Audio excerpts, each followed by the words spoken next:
नमस्कार, लोकसंदेश न्यूज मध्ये आपलं स्वागत। मी अश्विनी। चला तर पाहूया आजच्या विशेष बातम्या।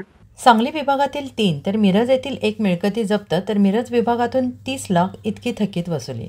कर विभागाने नोटीस बजावली आहे। सत्वर कर भरावा, अन्यथा नळ कनेक्शन तोडलं जाणार। जप्ती कारवाई नंतर प्रतिसाद देणार नाहीत त्यांच्या मिळकत लिलाव प्रक्रिया पूर्ण होणार। माननीय सत्यम गांधी आयुक्त।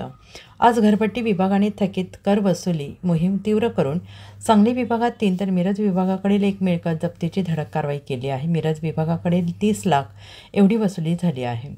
सहाय्यक आयुक्त आकाश डैफोडे आणि त्यांची टीम यांनी दिनांक 6/8/2025 पासून कर वसुलीबाबत माननीय अतिरिक्त आयुक्त निलेश देशमुख यांच्या नेतृत्वाखाली निश्चित केलेली टॉप थकबाकीदार यांच्याकडून थकबाकी वसुली मोहीम राबवण्यात येते आहे। जप्ती कारवाई मोहीम देखील तीव्र केली आहे। या कारवाईत अनीस मुल्ला, सहाय्यक आयुक्त, कर अधीक्षक वाहिद मुल्ला, मोहन कलगुडगी, जप्ती अधिकारी शिवाजी शिंदे, अरिफ तांबोळी, राजरतन चव्हाण, निखिल चोपडे, विनायक खेरमोडे आदी कर्मचारी सहभागी झाले होते। अशाच विशेष घडामोडींसाठी आमच्या YouTube चॅनलला सबस्क्राइब करा, फेसबुकला लाईक करा आणि इन्स्टाला फॉलो करा।